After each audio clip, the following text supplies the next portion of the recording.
기업들이 뭐 하냐면 지금요, 비상경영 대책회의를 엽니다. 여러분, 무역적자 6개월 연속, 이게 IMF 외환위기 이후 처음입니다. 9만전자, 8만전자, 7만전자 계속 떨어지죠.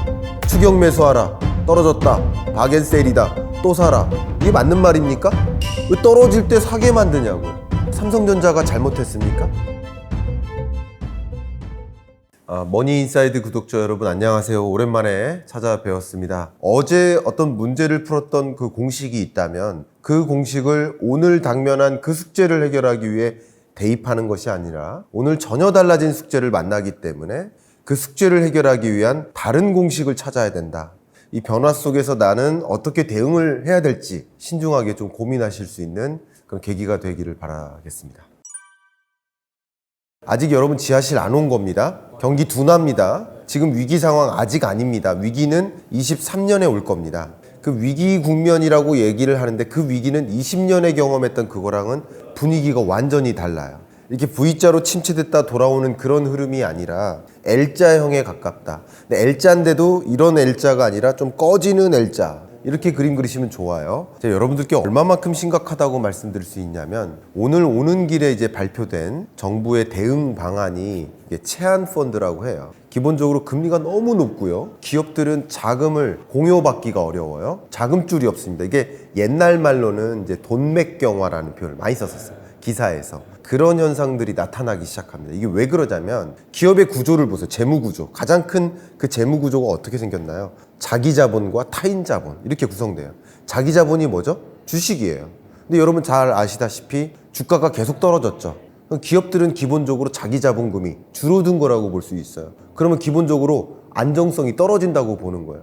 안정성이 떨어지는 게 부채 비율이 높다든가 이런 거거든요. 자기 자본 대비 타인 자본이 많다든가. 개인들도 마찬가지 아니겠습니까? 우리 가계 자산, 우리 집이 예를 들어 20억짜리인데 사실 20억이 다 내 돈 주고 샀다 그러면 매우 안정적인 거죠. 근데 20억 중에 10억을 다 대출 껴서 산 거다 라고 한다면 이 가정은 불안정한 거예요. 상대적으로 부채 규모가 많으니까 부채 의존도가 높다라고 보는 거예요. 기본적으로 기업들의 이 재무 구조상에서 자기 자본 비중이 줄어드니까 상대적으로 타인 자본 비중이 더 늘어나요. 빌린 돈인 거예요. 빚입니다. 근데 이 빚에 대한 의존도를 늘려갈 만한 여건인가? 또 그게 아닌 거예요. 주가는 떨어져서 자기 자본금은 줄었는데 빚에 의존할 만한 여건이 안 됐습니다. 지금 현재 영업이익을 가지고 이자를 변제할 만한 능력이 있는 그런 기업의 수가 70%가 안 됩니다. 30% 이상이 지금 매출액 영업이익 가지고 이자를 못 갚는다 하는 거예요. 근데 지금 이게 끝이 아니라 중요한 것은 금리의 고점이 아닌 겁니다. 10월 지금 금리의 고점이 아니라 11월, 12월이 금리의 고점이고 그리고 23년은 더 추가적으로 상승할 가능성이 높겠죠. 이 기준금리 추이를 보셔야 됩니다. 한번 생각해 보세요. 기준금리가 23년 중반까지 올라갈 거예요. 그리고 그 지점부터 계속 유지될 겁니다. 우리나라도 마찬가지. 그러면 시중금리는 기준금리 더하기 알파거든요. 아주 쉽게 기준금리를 여러분께 설명드리면 제가 PD님께 돈을 빌려드려요. 한국은행입니다. 제가 한국은행이 시중은행한테 돈 빌려드려요. 그때 사용하는 금리가 기준금리예요. 아주 쉽게만 말씀드리면 그러면 그 돈을 빌려받아서 시중은행은 또 장사를 해야 되겠죠. 그럼 뭔가를 붙일 거 아닙니까? 그게 알파입니다. 그러니까 기준금리 더하기 알파가 시중금리예요. 그럼 기준금리가 계속 올라갈 거라고 본다면 그 엄청난 이변이 없는 한 시중금리는 올라갈 거라고 보면 좋아요. 이렇게 기업들은 불어나는 이자를 어떻게 상환해야 되지? 지금 이거 가지고 고민이 엄청나고요. 경제 전망을 하다 보니까 사실 이렇게 대중분들을 많이 뵙기보다는 기업들을 훨씬 더 많이 만납니다. 기업 경영전략회의에 많이 참석하고 있고요. 그러면 얼만큼 위기 상황인지 저는 더 직감을 하고 있거든요. 제가 지금까지 말씀드린 위기 상황은 개인들의 위기 상황 얘기한 적 없습니다. 기업의 위기 상황만 가지고도 먼저 설명이 가능하다는 거예요. 기업들이 뭐 하냐면 지금요, 비상경영 대책회의를 엽니다. 그러니까 사장단 회의 혹은 임원 이상의 회의, 작은 회사들은 임원 이상, 큰 대기업 그 그룹사들은 사장단 회의를 합니다. 무슨 회의일까요? 이게 허리띠 졸려매기입니다. 사업 부문을 정리하자. 그러니까 사업 중에서 지금 당장 돈 되는 사업이 있어요. 이런 것은 유지하고 지금 당장 돈은 안 되지만 장기적인 안목을 두고 어떻게 합니까? 예산 많이 투입, R&D 예산 투입하고 또 신규 고용, AI 인력 채용에 이런 영역을 일단 정리하자. 그럼 이게 뭘로 연결될까요? 고용 침체로 연결이 돼요. 지금 당장은 아니고요. 사업 구조 조정 절차가 있고. 그래서 항상 경기에 후행하는 변수가 뭘까요? 마지막에 후행하는 변수. 그게 고용입니다. 그러니까 여러분들은 아직 고용 침체를 못 경험했죠. 그래서 침체 왔다고 할 수가 없는 거예요. 그 침체는 23년에 만나는 거예요. 겨울이 지나서. 고용 해고 절차도 있고요. 여러분 한번 생각해 보세요. 고용 채용도 마찬가지예요. 경기가 호황이라고 해서 당장 실업률이 줄어드는 게 아니에요. 경기 호황이면 기업들이 투자해야 되겠다. 그럼 투자 계획 짜죠. 여러분 투자 계획도 대기업일수록 CEO 혼자서 마련하는 게 아니에요. 이사회의 감수도 필요하고요. 사업 내에서 재무팀의 견제도 있어요. 회계부서, 재무부서는 보수적이에요. 그러니까 이런 것들을 조율해 나가면서 의사결정을 하기 때문에 순식간에 사업 영역이 결정되는 게 아니에요. 사업 영역 결정하고서도 컨설팅을 많이 받아요. 이거 진입해도 됩니까? 대규모 예산 여기 투입해도 됩니까? 이 기업 M&A도 됩니까? 그러고서 진출을 합니다. 이게 순서가 있어요. 경기가 호황이라고 해서 당장 호황이 나타나는 것이 아니라 그런 것들이 이어서 그러면 채용해야 되겠다. 채용 공고 나오죠. 그럼 그날 채용이 되는 게 아니잖아요. 면접도 거치고. 그러니까 이런 것들을 생각해 보면 고용이라는 변수는 후행적인 것인데 지금 경기 침체를 여러분들이 목격하지 않았어요. 여러분 무역 적자 6개월 연속 이게 IMF 외환위기 이후 처음입니다. 처음이에요. 6개월 연속은. 그리고 무역 적자 규모는 역사상 최고치예요. 제가 왜 역사상이라는 표현을 쓰냐면 이 무역 수출입 통계를 작성한 게 1956년부터인데 그 이래로 최고치예요. 경상수지 적자 나왔죠. 그러니까 이런 여러 가지 무시무시한 일들이 벌어지는데 이 무시무시한 일들이 여러분은 체감되는 일은 아니에요. 맞죠? 무역 적자하고 나하고 무슨 상관이에요. 그죠? 그럼 나라 경제 입장에서 그런 일이지만 여러분들이 체감할 만한 그런 충격은 실제 여기저기 정리해고 되네? 그것이 나에게 체감이 될 텐데 그 체감되는 말 그대로의 침체는 지금 온 게 아닙니다. 고물가, 고금리, 고환율 이게 지표들로만 확인된 일이지 여러분 주머니 사정에는 큰 변화가 없다고 느낄 수 있거든요. 무슨 경기 둔화지? 경기 침체지? 지금 어느 식당 가보니까 줄이 2시간 동안 기다려야 되는 줄 서 있던데? 이렇게 소비가 활력이 일어나고 있고 면세점 갔더니 명품 샵에 줄이 이렇게 긴데? 그러니까 여러분이 체감하시는 그런 경기와 실질 경제와 좀 차이가 있다. 그러니까 차이가 있다는 것을 인정하는 것도 경제 공부입니다. 그러니까 이렇게 금리 인상 기조가 나타나기 시작할 것이 테이퍼링 시작되고 테이퍼링 끝나면 미국도 금리 인상할 것이다 라는 시나리오는 다 그림 그리고 있었어요. 그러니까 웬만한 이코노미스트들이 그렇게 그림 그렸으면서 금리가 올라갈 것이라고 알고 있었는데 23년에 내내 금리 인상의 시대가 올 것이라는 것을 알고 있었는데 파티는 끝난 걸 알고 있고 혹은 파티가 끝날 것이라는 것을 알고 있으면서 왜 주가가 계속 떨어질 때마다 추격 매수하라 주가가 떨어질 때마다 박앤세일이다. 주가가 떨어질 때마다 이거 기회다. 이렇게 이야기해서는 안 됐었던 거죠.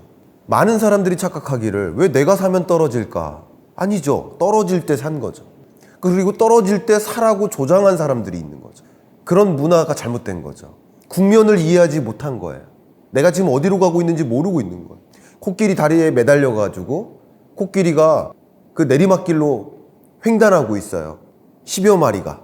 코끼리 발톱만 보고 있는 거예요. 코끼리가 횡단하는 모습을 봐야 되는데 매달려 있을 때가 아니라는 거죠. 산 정상에 올라가야 되죠. 돈의 이동을 관찰해야 되죠. 이미 많은 기관 투자자들이, 외국인 투자자들이 금리가 올라갈 걸 알고 있었고 한미 간의 기준금리가 역전될 걸 알고 있었고 저만 알고 있었다는 게 아니라 이미 알고 있었다면 많은 투자자들은 현금 확보를 위해서 나섰는데 돈의 이동을 관찰하고 현금 확보를 해야 된다라고 생각하고 22년에는 제가 조언해드렸듯이 주식 투자하는 시점이 아니다라고 말씀드렸던 거죠. 그럼 이미 그거 알고 있으면서 왜 계속 주식 담으라는 식으로 얘기를 했을까? 20년에 환율 떨어지고 금리 떨어질 때 주식 담으라고 해서 그 사람 말 믿고 계속 주식 투자해서 돈 벌었던 분들이 그때 그 공식을 지금 이 국면에 또 이용하고 있는 거예요. 그 공식은 이 국면에선 풀 수 없어요. 20년, 21년은 완화의 시대였고 22, 23년은 긴축의 시대입니다. 어떻게 완화의 시대일 때의 공식과 긴축의 시대일 때의 공식을 똑같이 유지하느냐 이거예요. 금리 떨어지고 환율 떨어질 때 주식 담았다면 금리 올라가고 환율 올라갈 때 주식 안 담아야죠. 현금 보유해야죠. 저축금리가 5%인데 그냥 돈을 저축만 해도 5%를 주는데 왜 엄청난 고민을 해가면서 5%도 아니고 0% 본전을 목표를 삼아가면서 투자하느냐 이거예요. 마치 여름에 입었던 짧은 셔츠를 입고 겨울에 똑같이 나돌아다니는 거랑 비슷해요. 겨울은 파카를 입어야죠. 모든 사람들에게 같이 겨울이 옵니다. 겨울이 온다 그러면 월동 준비를 하면 되는 거예요. 리세션이 온다 그러면 리세션에 맞는 준비를 해야 된다는 거죠. 코끼리 뒷다리에 매달려서 발톱 보는 모습하고 다를 바가 없는 거예요. 왜 종목만 보냐고요. 9만전자, 8만전자, 7만전자 계속 떨어지죠. 추격 매수하라. 떨어졌다. 박앤셀이다. 또 사라. 이게 맞는 말입니까? 왜 떨어질 때 사게 만드냐고요. 삼성전자가 잘못했습니까? 매번 분기 보고서, 반기 보고서 발표할 때마다 역대 최고 실적 발표했어요. 기업들은 잘했어요. 그러면 이 주가가 왜 떨어졌는가? 정의를 내려야죠. 왜 떨어진 겁니까? 떨어진 이유가 뭡니까? 금리 인상이잖아요. 빅스텝, 자이언트 스텝으로 금리 인상했잖아요. 그러면 돈이 어떻게 이동합니까? 코끼리떼가 어디로 가죠? 현금 확보를 위해서 코끼리떼가 이동하는 거예요. 그러니까 주식시장에 머무는 돈의 비중이 줄어들어요. 그거부터 보셔야죠. 우물 안에서 차트 보면서 있으면 안 됩니다. 기준금리 인상 스탠스에 대해서 지금 말씀 주셨는데 너무 중요한 이야기입니다. 마치 장거리 쇼트트랙 하는 모습이에요. 빨리 달릴 필요는 없어요. 근데 누군가 한 명 치고 나가면 나머지 플레이어들도 속도가 앞당겨지죠. 미국이 갑자기 치고 나가니까 다른 나라들도 치고 나가는 모습이에요. 치고 나가는데 대표적으로 쭉쭉 치고 나가는 나라가 유로존, 영국, 스웨덴 같은 유러피언 국가들이에요. 왜 그러냐면 치고 나가야만 하는 이유가 자명한 나라들. 물가가 10%대. 그러니까 미국도 9.1% 찍고 조금 안정화돼서 8.2%까지 내려왔죠. 근데 여러분 착각하지 마세요. 8.2% 물가 정점 찍었다. 그러니까 금리 인상 안 한다. 이것도 오해하시면 안 됩니다. 정점 찍은 게 중요한 게 아니에요. 자꾸 금융시장에서 금융기관들이 정점 찍었다, 정점론을 자꾸 강조하는데 왜 그럴까요? 정점 찍었다, 이게 바닥이다, 주식 사라, 내가 팔 거다 이거. 내가 팝니다. CPI 그렇게 높지 않다. 예상치가 낮아요. 계속. 실적치는 그거보다 높아요. 내막을 보니까 물가 도저히 안 잡힌 거예요. 계속 이것의 반복이에요. 시장을 오해하게 만들고 여러분들은 오해하고 확인, 오해하고 또 확인. 추격 매수. 금융기관은 현금 확보. 금리 인상은 누가 결정하느냐? 제롬 파월이 한다. 부디 여러분은 파월의 마음을 읽어라. 금융기관의 마음을 읽지 말고 금융기관의 말을 따르지 말고. 파월이 뭐라고 했습니까? 지난 잭슨홀 미팅 때 2% goal, 2%라는 목표 물가를 제시했죠. 무슨 말입니까? 중앙은행의 역할이 물가 안정입니다. 물가를 안정시키는 게 중앙은행이 하는 일이에요. 가계부채 잡는 거요? 그거 관심 상대적으로 없습니다. 제가 조금 과감하게 말씀드리면 아예 없습니다. 가계부채는 금융위원회가 걱정하는 일이에요. 집값 폭락하는 거 걱정된다고요? 그거 한국은행의 숙제가 아니에요. 그건 국토교통부의 숙제예요. 그러니까 물가 안정을 위해 있는데 8%라는 이렇게 높은 물가, 우리나라는 6%대, 5%대 그 높은 물가를 지금 마주하고 있는데 이 높은 물가를 잡아야 되는데 정점 찍었으니까 잡은 거가 아니라 2%라는 목표 물가를 이룰 때까지는 긴축적 통화정책 스탠스를 유지해야만 하는 거예요. 만약에 시나리오 중에 악조건 중에 하나가 오펙 플러스에서 감산 합의에 도출을 했는데 감산 이행은 또 다른 얘기예요. 합의한다고 해서 실제 감산하지 않아요. 감산 합의는 왜 할까요? 감산 합의를 통해서 너도 나도 원유 공급량을 줄이면, 생산량을 줄이면 국제 유가가 올라가겠죠. 근데 사실 20여 개국이 합의를 도출해 놓고 19개국이 감산 합의하고 나만 증산하면 최고의 의사결정이죠. 가격 올려놓고 많이 팔고 그런 생각을 하고 있어요. 그렇기 때문에 감산 합의는 하지만 감산 합의 이행이 일어나지 않아요. 여러분 한번 생각해 보세요. 그 오펙 회원국이 사우디아라비아라든가 이란 핵 제재도 안 되는 나라들이잖아요. 예, 그런 나라들이에요. 그리고 오펙 플러스엔 또 뭐가 있어요? 러시아도 있잖아요. 말 들었으면 전쟁 일으켰겠습니까? 말 듣는 나라들이 아니에요. 제가 주요 국제기구들의 리포트들은 챙겨보고 있고 IMF 보고서 혹은 월드뱅크 보고서, OECD 보고서 이거 몇백 페이지짜리 보고서 열어가지고 제 생애 동안 제가 한 10여 년 동안 이 보고서들을 거의 매월 몇 개씩 보고 있는데 한 번도 오탈자를 본 적이 없어요. 근데 IMF 경제전망 보고서 같은 경우 200~300페이지 됩니다. 그런데 오펙 플러스에서 이번에 감산 합의 도출하고서 그 감산 합의 도출했다는 PDF 파일이 올라왔는데 한 장이에요. 그 한 장 안에 제가 한 10초 만에 오탈자를 한 3개 정도 발견했어요. 그렇게 허술하다고요. 그럼에도 불구하고 실제 감산 이행을 한다. 그래서 국제 유가가 2020년 2분기보다도 더 올라간다. 더 올라가지 않을 거라고 전망하고 있습니다. 근데 더 올라간다. 그래서 뭐 에너지 위기까지 오고 식량 위기까지 오고 기후 위기 뭐 여러 가지 변수들이 다 등장해서 인플레이션이 만약에 안 잡힌다. 23년에도 그러면 당연히 기준금리는요 5%를 찍고 올라갈 수도 있는 거예요. 결국 모든 것이 뭐에 달려 있다? 물가에 달려 있는 거예요. 경기 침체 걱정하시는 분들이 계신데 경기 침체를 유인한 겁니다. 경기 침체를 용인하는 거예요. 그리고 경기 침체가 필요하다고 보는 거예요. 파월의 마음이 의도된 겁니다. 미국 경제를 말씀드려보면 2022년 성장률이 1.6%예요. 2023년 경제 성장률이 1.0. 추가적으로 하락하죠. L자가 아니라 L 밑으로 더 떨어지는 거예요. 이것은 IMF의 전망이고요. 페드의 전망은 이거보다 심지어 더 가혹합니다. 0.2%로 전망까지 했습니다. 물가 상승률은 아직 안 잡힌 상태에서 고물가 기조가 유지되는데 침체를 같이 만나니까 이걸 뭐라고 표현할 수 있어요? 스태그플레이션. 스태그플레이션은요 굉장히 위험합니다. 헤어나오기가 어려워요. 그래서 영어로 스파이럴이라고 합니다. 이게 뭐죠? 소용돌이. 거기 빠져드는 거예요. 그러니까 어려워지는 거예요. 여러분들이 녹록치 않아지는 거예요. 고용도 침체되고 물가는 22년보다 더 높을 겁니다. 가격은. 근데 물가 상승률이 둔화되는 것 뿐입니다. 자, 100원, 200원, 300원. 물가는 더 높아지죠. 그러나 물가 상승률은 둔화되죠. 100원에서 200원 100% 올랐다가 200원에서 300원은 50% 오르잖아요. 그러니까 상승률이 둔화되는 거예요. 가격은 더 높아져요. 결과적으로 여러분 입장에서는 물가는 계속 높은데 근데 여러분들의 소득은 줄어요. 이 소득이 왜 주느냐? 여러분의 명목소득이라고 합니다. 통장에 찍히는 가처분 소득을 명목기준 가처분 소득 이렇게 보여요. 그러면 그 통장에 찍히는 소득은 오히려 늘어나는 것 같아요. 평균적으로 대략 350만 원 정도 됩니다. 가구당 소득이. 이걸 실질 소득으로 전환해서 계산을 해보면 25만 원 정도 격차가 벌어져요. 이 격차가 벌어졌던 게 처음입니다. 왜냐하면 그동안 우리나라는 계속 저물가였기 때문에 통장에 찍히는 소득의 증가 속도나 그걸 가지고 물건 살 수 있는 그 규모는 크게 격차가 안 벌어졌는데 고물가 기조가 나타나다 보니까 같은 소득이라고 하더라도 살 수 있는 물건의 개수가 줄어드는 거예요. 다시 말해서 여러분은 모두 다 가난해지는 거예요. 기업도 가난해지고 가게도 가난해지고 정부도 가난해지는 거예요.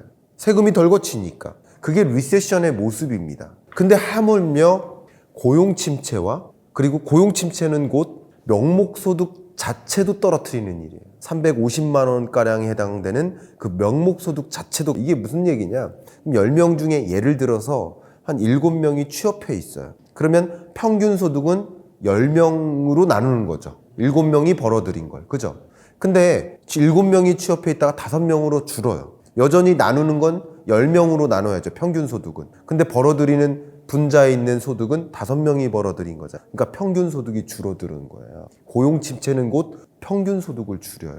그것은 곧 소비 침체로 이어지는 거예요.